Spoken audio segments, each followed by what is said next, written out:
Panaka anda merasa seperti Google Ads berbicara dalam bahasa liani.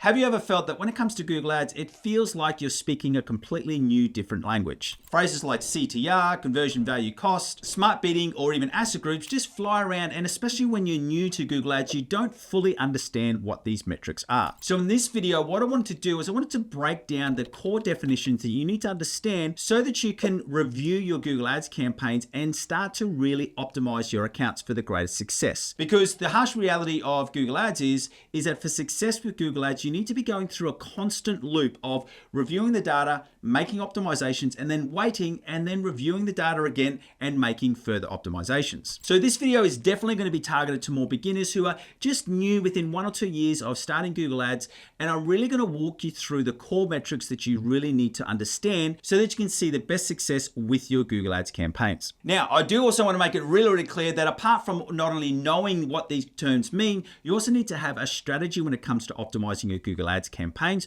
So if you follow the link in the description below, you can get access to my Google Ads optimization checklist, which takes you through all of the optimization actions that you need to complete in your Google Ads campaigns. And this is everything from your search, shopping, performance max, display, video, and even demand gen campaigns. To get access to my optimization strategy checklist, just follow that link in the description below. All right, so I'm going to break this down into 3 different areas. We're going to start with the basics, then we'll move into some intermediate terms, and then we'll move into some really specific terms which have come into the fold for Google Ads around performance max and demand gen campaigns. And when it comes to the basics, you need to remember that when it comes to Google Ads, you've got 3 main levels of any Google Ads account. There's firstly your account, and with this account you want to have one business per Google Ads account. So you can have multiple different domains or multiple different URLs being advertised in the same Google Ads account, but it is definitely best practice that you want only one business per Google Ads account. And then within that account you can run multiple campaigns for that business. Now the most important thing to remember with your campaigns is that this is where the budget spending is set within a Google Ads account. So unlike other advertising platforms where you can set budgets either at an ad set level or a campaign level, for Google Ads, you can only set your budget at a campaign level. So if you do want to really be able to control spending around different products or different keywords or different locations,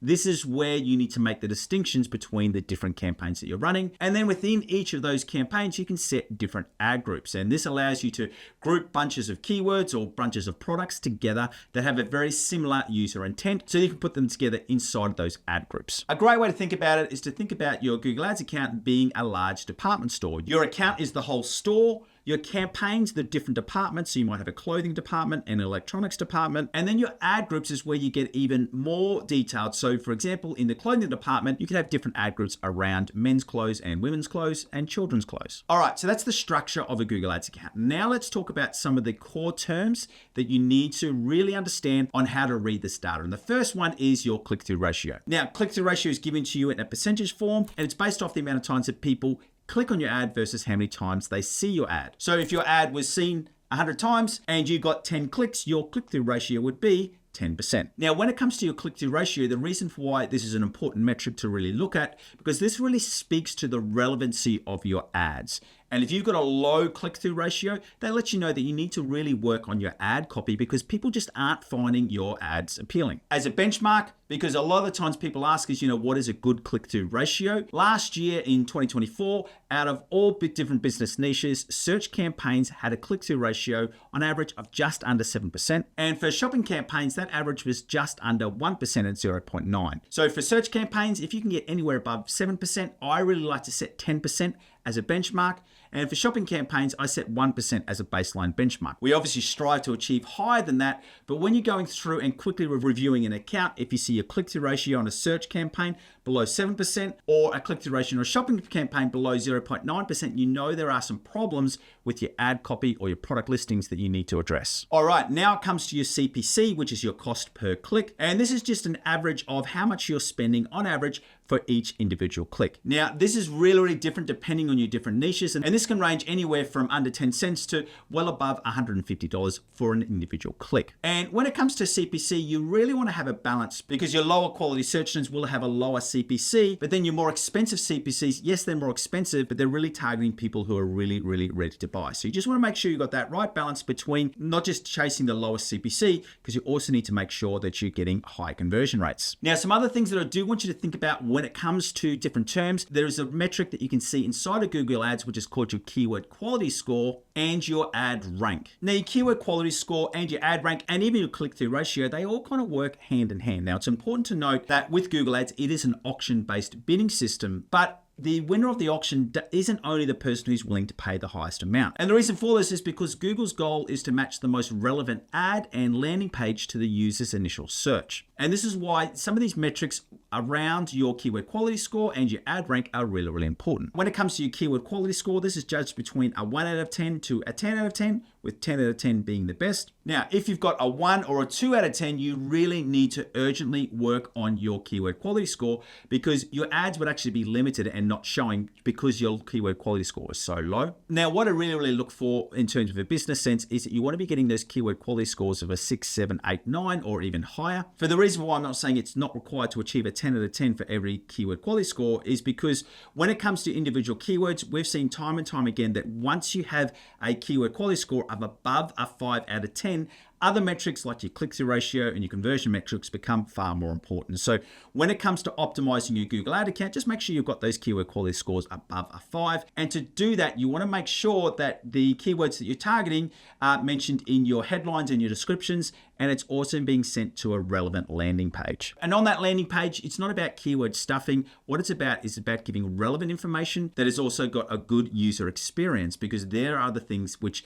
Google takes into account when it's giving you that quality score. Now, as I said before, when it comes to your ad rank, Google is an auction, but it's not just the highest bidder. And Google puts in, there's actually 6 different factors, but the main things I want you to focus on is that click-through ratio and that keyword quality score. And if you get those 2 things in place, you will generally have a really good ad rank. Before we move into some other intermediate terms, the main things I want you to also remember is that obviously your conversion rate, that is the amount of clicks versus the amount of conversions that you get. Now, when it comes to a conversion rate, that's also given to you in a percentage. And in terms of benchmarks, what you're looking for a search campaign, you want to be getting at least a conversion rate of 5%.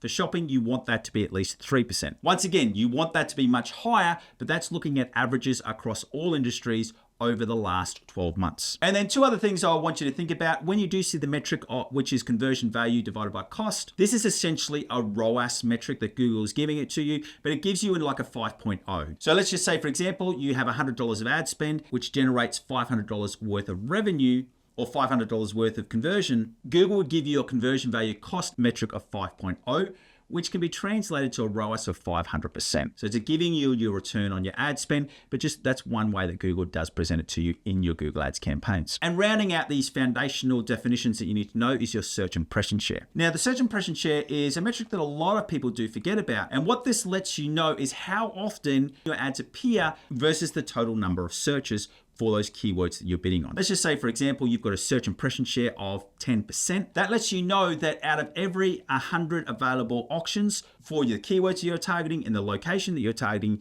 your ads are only appearing on 10% of those ads. The way that I use this search impression share is that if you're happy with your conversion metrics and you've got a really low search impression share, you know that a simple way to increase or get more conversions is just by adding in your budget. Now, when it comes to increasing your budget, we generally only look at doing this in about levels of 20%. You don't want to increase the budget too fast, but that is another important metric to look at. All right, now let's move on to something a little bit slightly more advanced, and this comes into smart bidding. Smart bidding was first initially introduced in 2016, and there's a couple of core elements, but the main ones that you really want to be thinking about is your maximized conversions and your maximized conversion value. And as the smart bidding strategies suggest, is that maximized conversions is basically you giving power to Google to automate your different bidding, automate when your ads appear in terms of hour of the day of the week, different locations, in order to get more conversions. And maximize conversion value works in the same way, except it's based on the value of those conversions. A maximized conversion value bidding strategy is generally used for e-commerce or for lead generation when you've got values attached to your services that's getting reported back into Google Ads. So what Google may do there is that rather than just getting the most number of conversions, it's all about getting the highest value conversions for your business. Now, attached to each of those smart bidding metrics, so you do have some different target goals you can have. So for maximize conversions, you can add what we call a target CPA. or a target cost per acquisition. And for maximize conversion value, you can do a target ROAS. And let's just say, for example, you have a target CPA of $20. You're essentially saying to Google is that you can spend my money as long as you're going to get conversions at $20. Or if you've got a target ROAS of 500%, you're saying to Google, you can spend my daily budget as long as you are getting me a 500% ROAS. That sounds great in theory because a lot of people go, great, I'm just going to set that budget and set that target ROAS or set that target CPA and let Google do the rest. But unfortunately, it is a little bit more complex than that. And one of the things that you do need to make sure is before you use any of these smart bidding strategies, and especially before you add any of these target goals, you need to make sure that your Google Ads account has enough data inside of it, because if Google doesn't have enough conversion data inside of your account, it doesn't know what traffic to target and what traffic to bid more aggressively for. So as a very, very general rule, and at the end of this video, I will show you where you can watch more about smart bidding. This is just a very, very brief oversight. As a general, you want to be making sure that you're seeing at least 30 conversions over the last month. So on average, 1 conversion a day.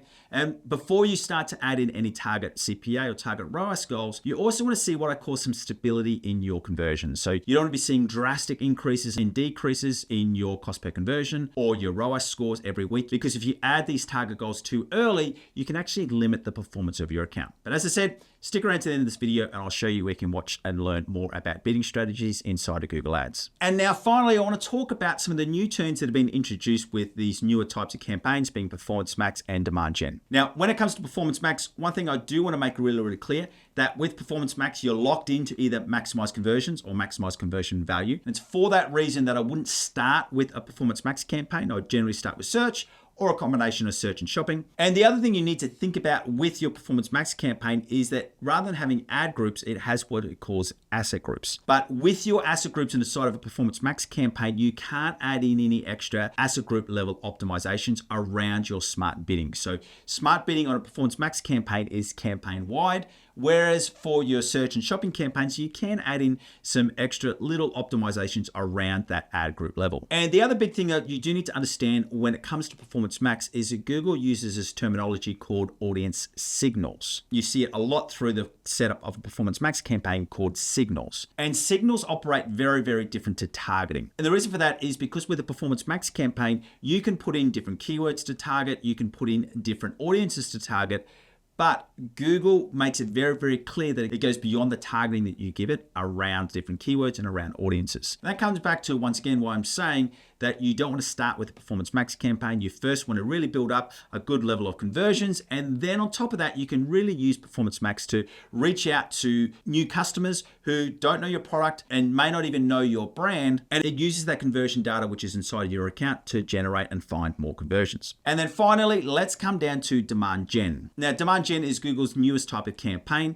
and it operates very, very differently. And one of the main differences is that your Demand Gen ads don't appear on the search network or the shopping network. Demand Gen is geared towards video on YouTube and also image-based ads on the display network and also inside of Gmail. And it's for that reason that Google has given some extra reporting columns that you can look at when you're looking at your Demand Gen campaigns. And the biggest one of these is what's called view through conversions. Now, the view through conversions is actually a more similar acquisition metric to what you'd see inside Facebook or an Instagram campaign. And what this is looking at is if someone, say, for example, sees your YouTube ad inside a Demand Gen campaign, but then completes a search and clicks on your ad and then converts inside of that search campaign, the conversion is actually reported against that search campaign, but the Demand Gen campaign will receive what's called a view through conversion. So a big thing you need to think about with these Demand Gen campaigns is that the campaign metric line may not be reporting as good as what is in the search and the shopping. And that's why you need to be looking at these view through conversion metrics. And that's why Google has also introduced these new columns, which is what they're calling platform comparable. And what that's really looking at is that's really giving a conversion metric in terms of your cost per conversions and your conversion value metrics, which is closer to what you'd see inside of Meta. So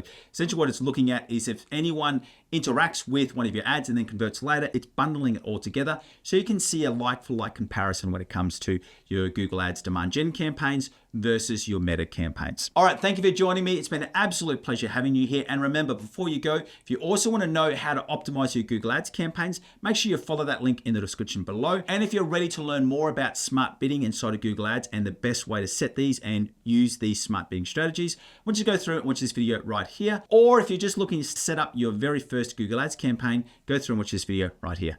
See you next time.